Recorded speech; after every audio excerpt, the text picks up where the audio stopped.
welcome back to another episode of the 2020 podcast, Canada's #1 optometry podcast. I am your host, Dr. Harbir Sayan. Thank you so much, as always, for taking the time to join me here to learn and to grow. I really appreciate all the support. As always, I have a big request right off the top, which is if you find any value from this episode or any other episode you've listened to or watched, please do share it, send a link to a friend, put it on LinkedIn, send a screenshot on Instagram, whatever it is you do, however you connect with your friends, please do let them know we're having this conversation. As you know, I'm always trying to have guests on that help us move forward, help the profession grow, help us as optometrists understand the industry better. And I think today's guest is certainly one of those people. I'd love for you to welcome Katherine Cousins, who is the CEO of QUAY Optical. And I'm sure you've seen QUAY, if you know it's pronounced QUAY, not QUAY. I'm sure you've seen QUAY online in many spaces, on the faces of celebrities all over the place. And I'm very excited to have Katherine on to talk about the brand, the history of the brand, and where it's going now, because there are some changes they're making and you're going to see more of it. Quickly, a little bit about Katherine from my end, and I'll have her introduce herself. But she's had a long history in retail, previously in footwear, and now the CEO of QUAY, as she likes to say, from feet to face. I love that. That's a great slogan. And maybe the most important little detail here is that she's married to a Canadian. So a perfect guest to be on Canada's #1 optometry podcast. Thank you for joining, Katherine. I really appreciate having you here.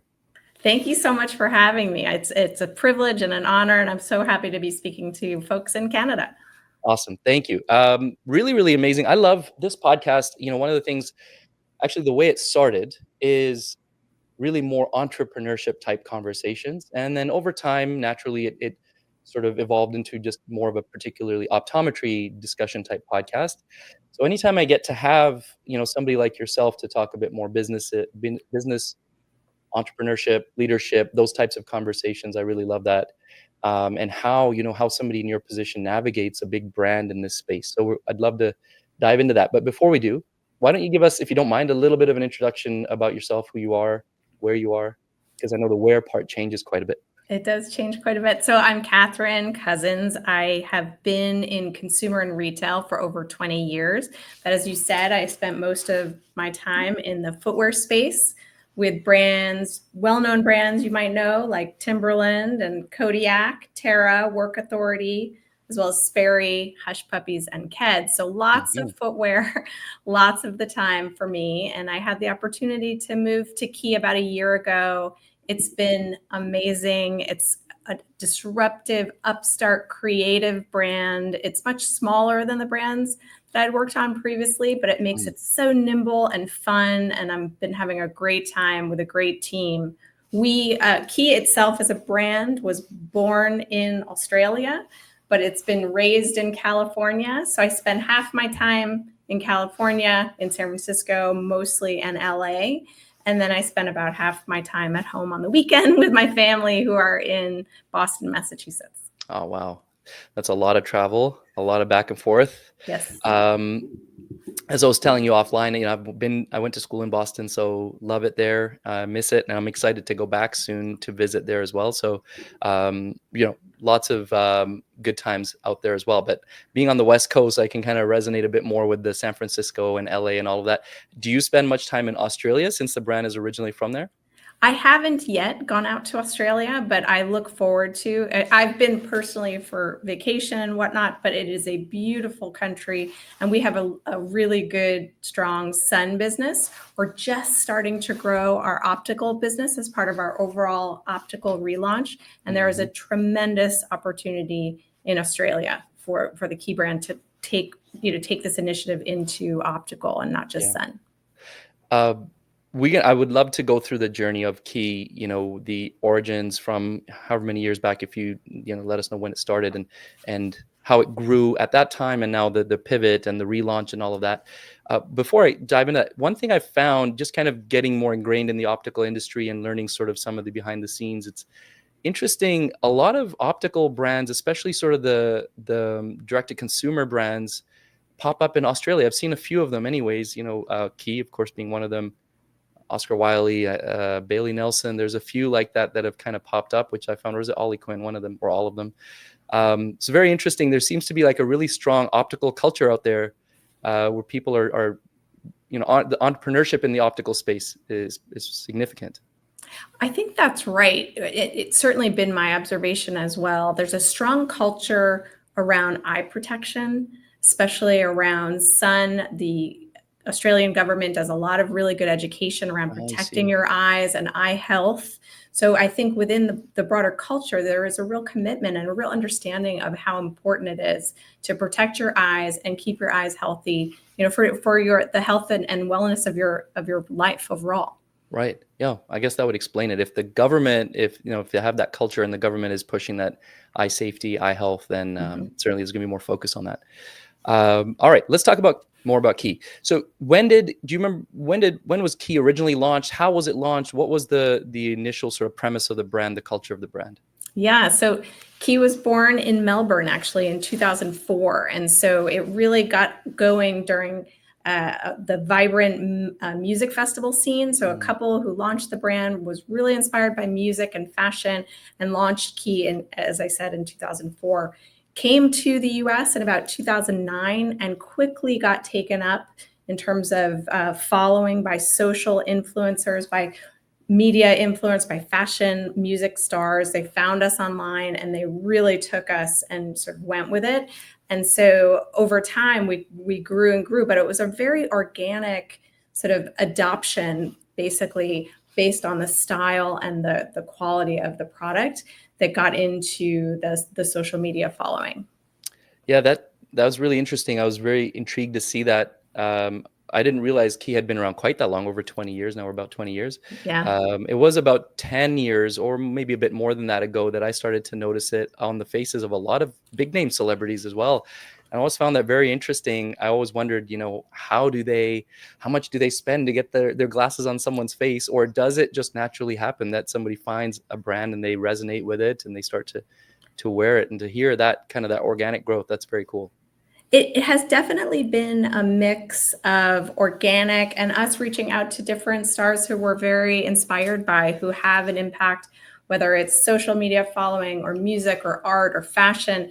It's definitely been a mix of Mm, both, but certainly we've been in recent years been found by the top names in music, Jennifer Lopez, SZA, Daniel Guzio, who is in the fashion space, Sabrina Carpenter wears us organically. A lot of different mm. stars that we don't, necessarily even contract with, who are just liking the styles and wearing QUAY and posting about it. It's That's really very cool. been amazing to see. Yeah, and those are some of the biggest names in music, especially that you just mentioned there. That's amazing. So, what else was, you mentioned it was just a couple who started this brand back about 20 years ago.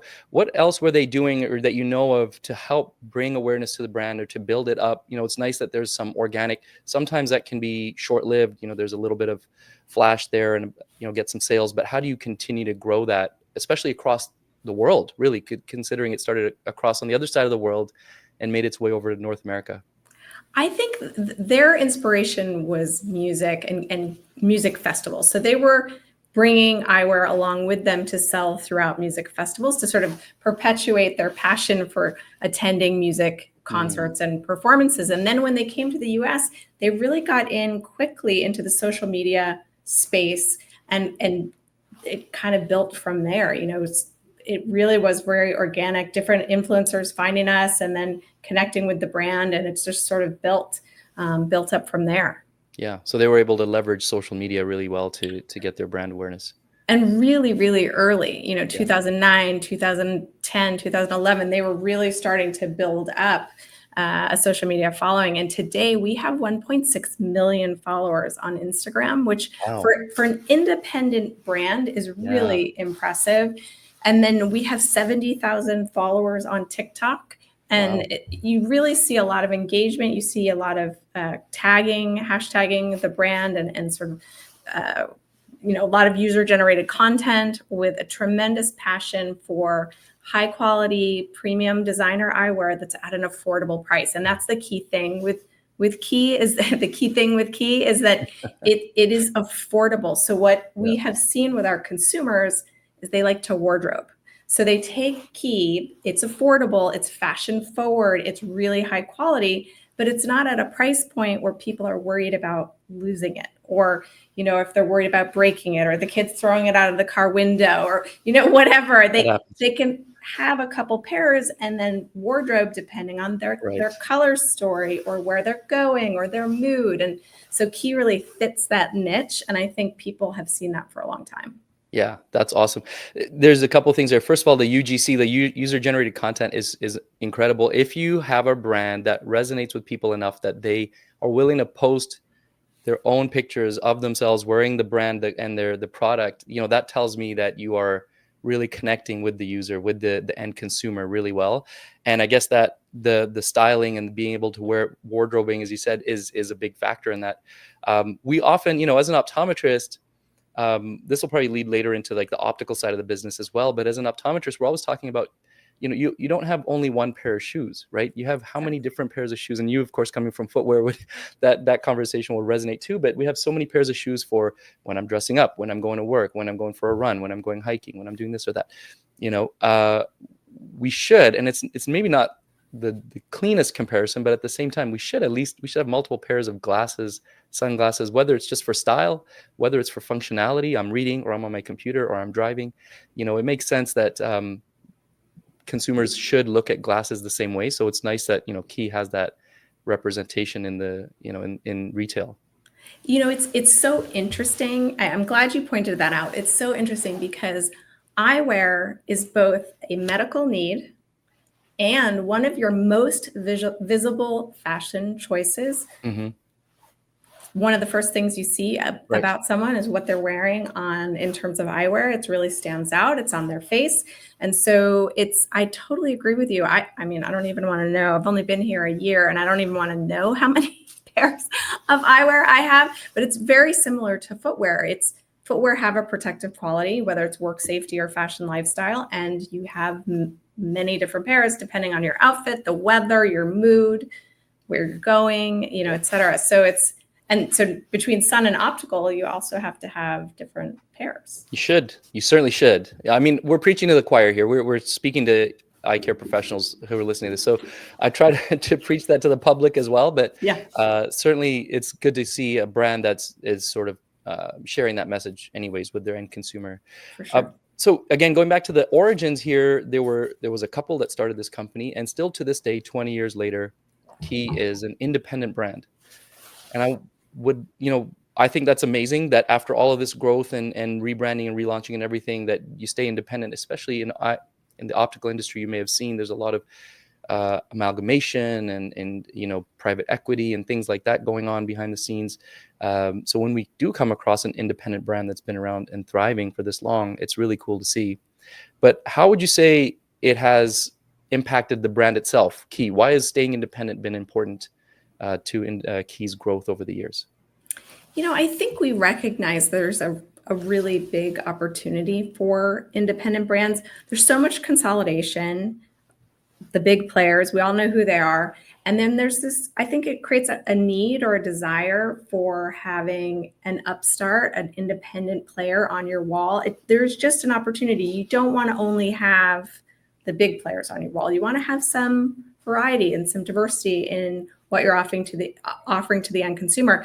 And frankly, when we map out the market, we don't see anybody who's at our positioning at the intersection of music and fashion, high quality, our optical collections, all acetate frames, and at the price point that we're offering, it's incredibly competitive. And so we're excited to see how, especially eye care professionals, respond to the product and to the consumer reaction. That's great. That's really great. And I think I would agree with you. You walk into most, and I'm guilty of this myself in my own clinic, in my own store.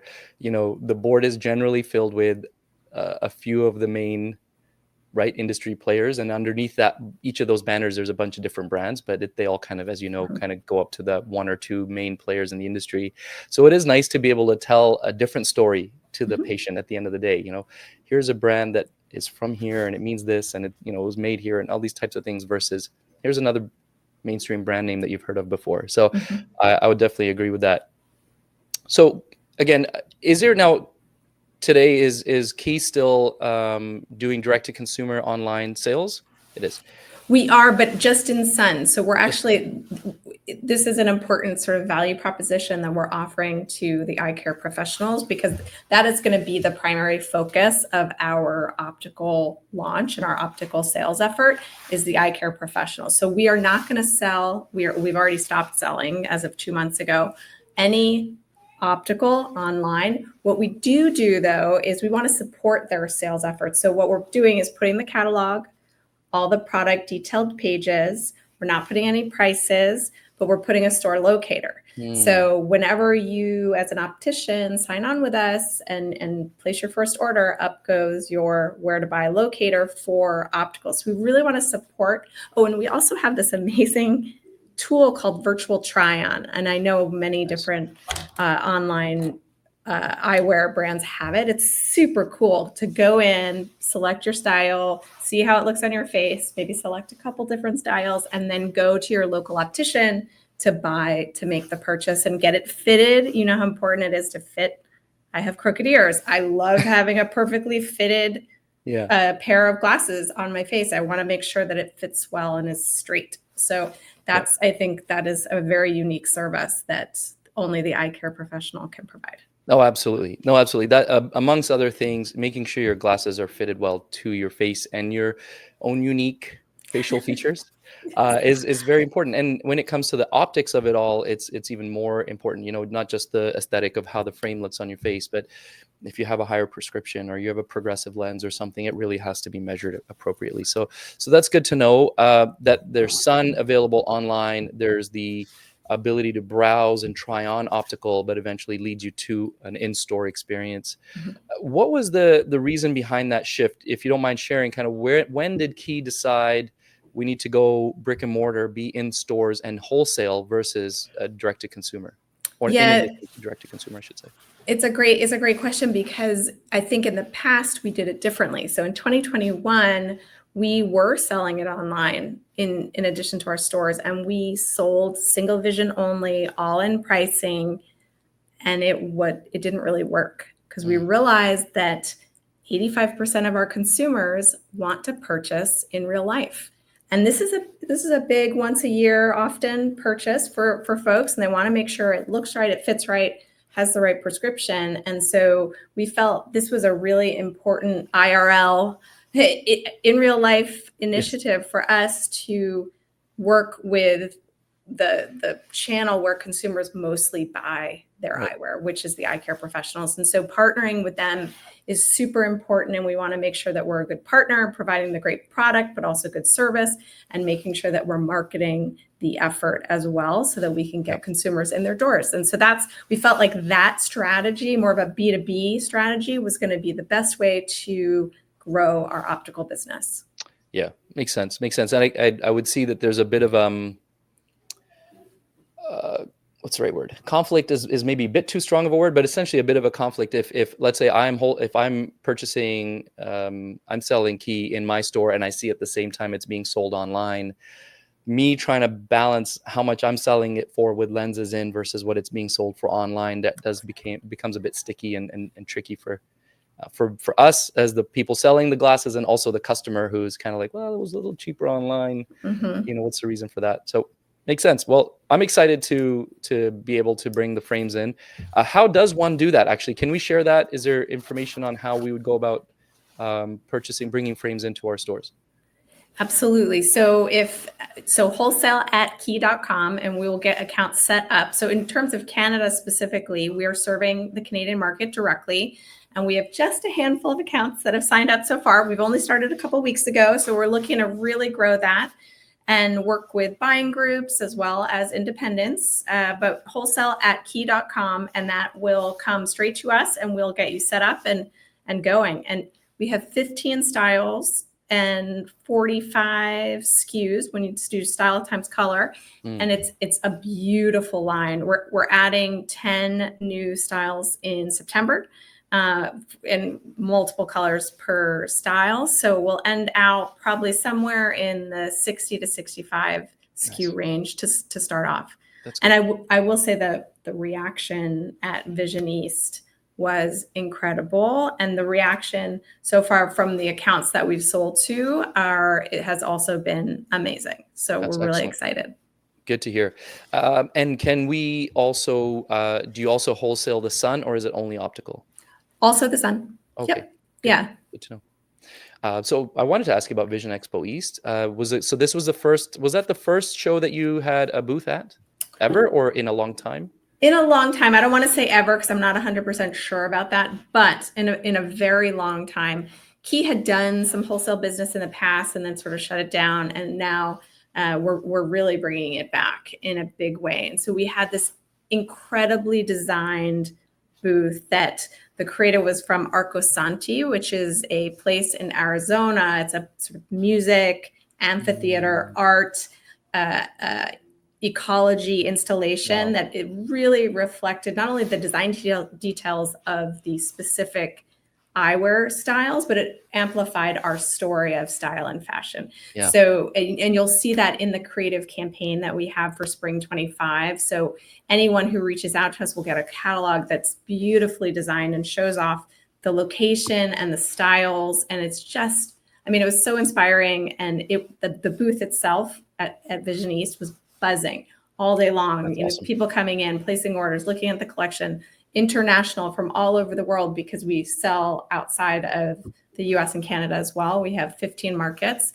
and it's just been the reception thus far has been really, really more than we could have imagined. That's really good to hear. Really great to hear. You've mentioned some of the things already, even in just describing, the music festival and the location in Arizona, all these things that went into this collection and the lookbook and all of these things. What else would you say, or what's the kind of the key thing that differentiates Key? Because as you know, and as you would have seen at Vision Expo East, it's a pretty loaded market. There's a lot of players, whether it's big conglomerates or it's lots of indie or whatever it might be. There's a lot of different brands bringing different value propositions or designs or whatever it might be. Where does Key sit? And I know you've kind of touched on this as Key being kind of unique, and there's not really anything that matches that, but is it the story? Is it the design of the frames? What is it that somebody would look at that and say, oh yeah, that's different than anything I have on the board? Yeah, I think it's a couple of things that range from story to style to price. So if you think about the story at the intersection of fashion and music, our designers look at runway. They look at culture. They look at media to take inspiration. So you see that. How does that come to life? That comes to life in color, in shape, in some of the design details. And then take quality and style. We have custom rivets. We have custom hinges. We really have. So you're seeing what I'm wearing right now. It's called Trust Me. It's a beautiful and crystal dough. I love it. But it matched my style today, and I can do that not just because I have an employee discount, but because it's reasonably priced. So, the frames range from $125 this is US dollars, $125 to $175, but again, we're not selling it online. So really it's up to the optician to make a determination on where to price it for his or her market. So that's, from a style to a quality to a price point, we sit differently. And that story that we're telling, it is cool. So you come into the booth and you can see these images of the Arizona desert with all of these different colors and these influences of music with the giant amphitheater. And so you can just feel this youthful vibe with the brand that is completely brand sincere and authentic, which I don't think, you can do what you want with licensed brands and so on, but this is an independent brand that stands for something and that looks different than the marketplace. And what we say, and I believe, is that Key really allows you or enables you to express your fearless style, because we offer premium quality designer eyewear at an affordable price. Doesn't break the bank. So you can wardrobe all you want, whether it's optical or sun. Okay, love it. Great. Yeah. Going back to that sort of a question, but looking at it like slightly differently again, being the CEO, being the leader of an optical brand, you get to see our industry a little bit differently than some of us that are kind of more in the weeds. Day to day, I'm trying to sell eyewear to patients and things like that. But you're seeing that from a sort of a bird's eye view, perhaps, and what else is happening in the market. And after going to Expo East and that type of thing, I'm curious to hear what are you seeing happening right now? I know you've been in the industry for a relatively short period of time, but in the period of time that you have been in the optical industry, what would you say excites you, and where do you and then on the flip side, what do you see as maybe some of the challenges or opportunities in the industry right now as far as the direction it's heading? What excites me is the product innovation. When I and style innovation, when I see some of the product that we're putting out, but also other brands are putting out, it's really impressive. I mean, really inspirational, really exciting. I get very excited to see all the colors that are available on the marketplace versus say 15, 20 years ago, brown, tort, black. It's really evolved in the last years, which is exciting to see, and I think reflects a consumer preference that is a tailwind for QUAY for sure. But what I think is a challenge is just the macroeconomic climate for a new brand, right? So do you want to move someone off the wall to make room for us? Maybe I'll test you in a single door. Okay, great. And then we'll test and learn. We're ready for that. But I think there is a definite sort of conservatism, which is founded based on the macroeconomic climate, right? They just want opticians, consumers, everyone's a bit cautious. And so we have to prove ourselves by selling through, being a great partner, being a valuable resource. But, hopefully we can get some to give us that shelf space at the outset so we can test, learn, and prove. Yeah, I think that's great insight. I appreciate you sharing that. Thank you. The innovation has been cool, and there's definitely some exciting new things coming along. But that point about the economics right now and the economy in general, and how consumers are thinking, how opticals are thinking, and how that affects then manufacturers and suppliers, it's very interesting. And I coincidentally happened to have a call with somebody earlier today from a luxury brand. And they were expressing that it sounds like, and I know that don't want to paint everybody with the same brush, because of course there's lots of people out there who are thriving by selling independent and boutique and luxury and things like that. But in sort of on the average, in the mean, they were saying it seems like there is that cautiousness and the feeling that perhaps opticals need to go to something a bit safer, more mainstream, because then customers will recognize it and be a bit more safe. And, and that, which is, it's a little sad to hear, because that then feels like the trickle down effect is that there's less innovation, perhaps because people are just buying the boring stuff. But, what we were talking about was something you just said there is providing the resources as a company, as a brand. So if that person is walking in the door with a luxury brand or boutique brand, it's not just, here's a cool new brand, I can give you 10% off, or whatever reps will say. It's more like, how can we support you in bringing this brand to your customers? How can we train your staff, or whatever it might be, to help them to speak to this brand? Because ultimately, I think what I found is people like to talk about what they've purchased. Let's just say eyewear in this particular case. And there's, in my mind, kind of two buckets of that. There's like, I like to tell you, I just bought this expensive, look at the logo on my frame.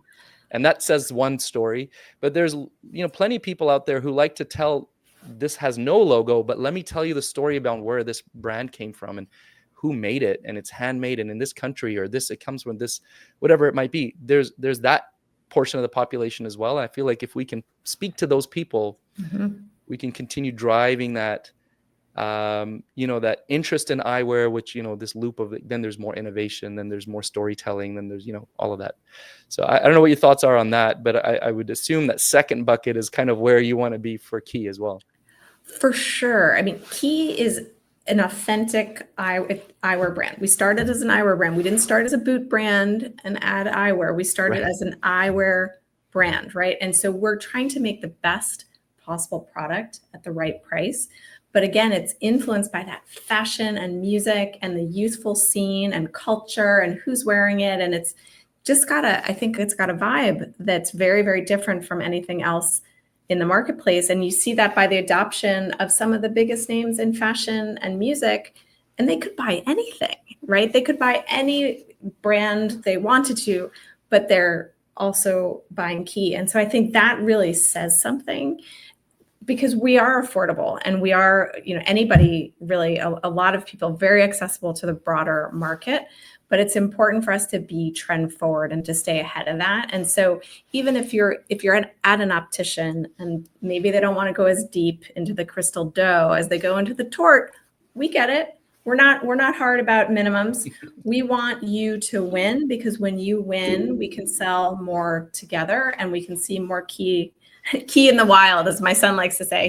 He's a huge fan of seeing Key in the wild, and so we're hoping to see Key in the Canadian wild soon. Canadian wild, that's great, definitely. Okay, I feel I would be remiss to have a CEO on the podcast and not ask you one or two questions and more of that sort of like executive type of role and operator type of role, and any advice you could share on that sense, from the position of somebody who's running a company, overseeing so many different aspects of a company and different people.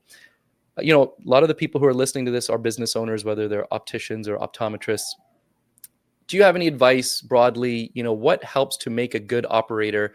If I'm an optometrist with multiple clinics or, multiple facets within my business that I'm overseeing and multiple people I'm overseeing, what has helped you as an operator to become successful?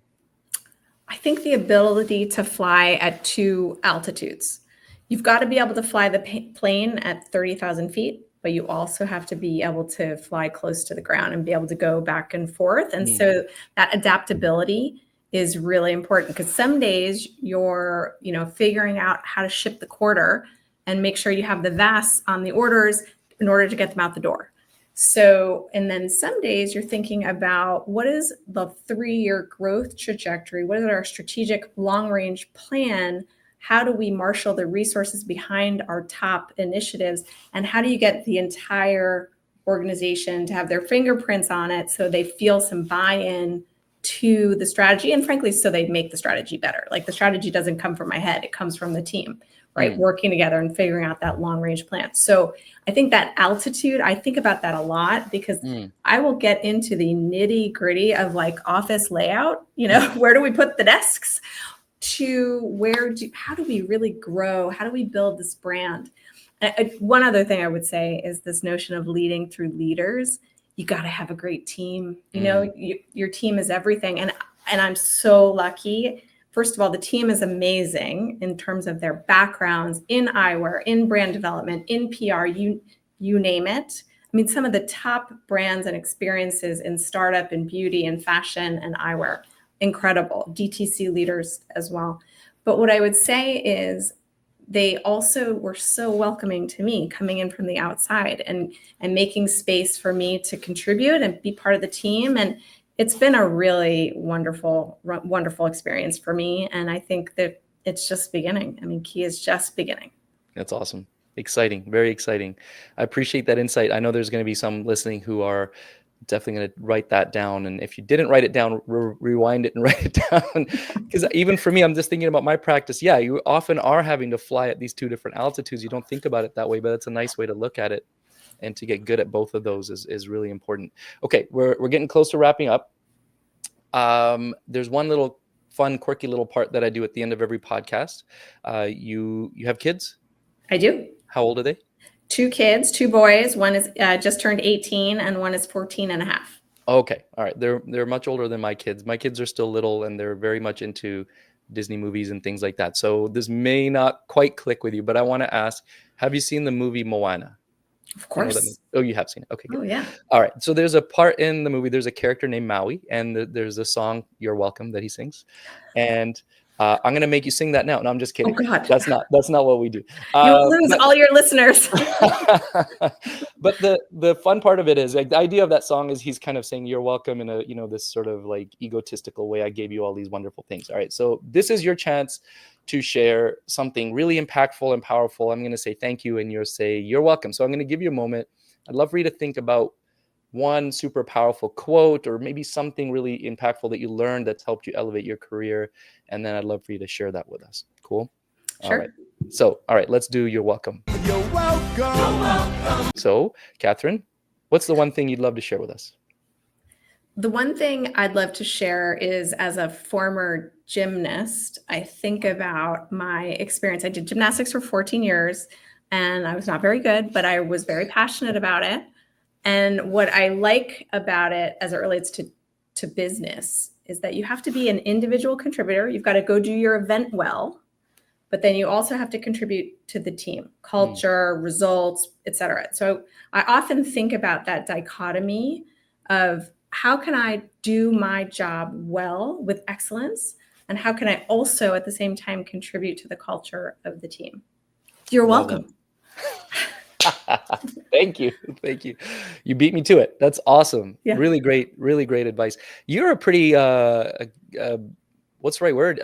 Well-rounded athlete. Hey, so you did gymnastics for that long. You said you played ice hockey at a pretty high level. Well. Let's Collegiate? say graduate school. Graduate school. Okay, but still, Graduate school. that's a lot.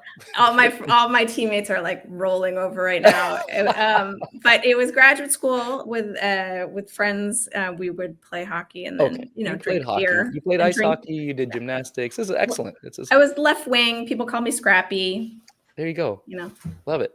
Well, you know what? I wanted to wrap up, but now I have to make one more. I have to ask you one more question. The connection between sports and business. Oh, it's everything. Oh my right. gosh. I totally So agree. in it, however long you want to take on that, I'll kind of ask you broadly, but I always feel like people who are good competitors in sports, often that really does translate to business. Do you feel that that is true? Absolutely. Discipline, breaking down some big problem into its component parts and doing a little bit every day towards that end goal, right? You always have an objective as an athlete. Teamwork, obviously, and team culture, and also, people make mistakes. Like we screw up. I play indoor soccer too. So Okay. people make mistakes. You've got to cheer on your teammates even when they make mistakes and not get too down on them, right? Because you're going to make a mistake. And so I think that teamwork, team culture, growth mindset, and then finally grit. I should have said that during my You're Welcome segment, but I think my mother was a single mom and she raised 3 kids as a teacher in the Bronx in New York. Wow. So like hand to mouth kind of life, but she taught my brothers and me about grit. You just got to stick with it and you'll figure it out and work together with your team and go towards that end goal a little bit each day with discipline. And that is success. And you know what? If you don't get there, I always say when you don't get what you want, what do? You get a lot of learning. And sometimes we get a lot of learning. That's it. So, Yes. Yeah, you don't, you either win or you learn, right? That's ultimately the way it is. I love that. Excellent. Well, I really appreciate you sharing that. I wish I'd asked you that earlier, but it's okay. Hopefully whoever's listening has made it this far. Okay. I'm sure they have, but that's really, really great insight. Thank you so much. Okay. One more time, Katherine, how can people connect with the brand? Whether it's to just learn more or it's to potentially start to, bring the glasses into their store. Thank you for raising that. So it's QUAY.com if you want, or QUAY Australia on Instagram, and then wholesale at QUAY.com if they are really interested in carrying the brand. And we'd love to hear from our Canadian friends because we are just in a couple of doors and we would love to grow that business because Canada is a huge and growing market and we think it's super important. And we'd love to be there in a bigger way. Love that. Love that. And just to clarify, QUAY is QUAY. Thank you. Maybe that's backwards. Anyway. No, it's the right way around. It's the right way. Okay, Yeah, let's do that one more time. If you're watching, QUAY. There it is in the background. So QUAY.com. Sorry, did I miss that? Nope, you got it. QUAY.com. Okay. Or wholesale at QUAY.com. Exactly. Awesome. Great. Please reach out, check out the brand. I've been looking at the catalog, really beautiful stuff. And actually we're, going to be reaching out to see if we can bring it in. So that's I'll awesome. be excited to kind of share that. Can I say thank you? And you can say you're welcome. You're welcome. I'm so grateful for this opportunity. Thank you so much, pleasure. Dr. Sayan.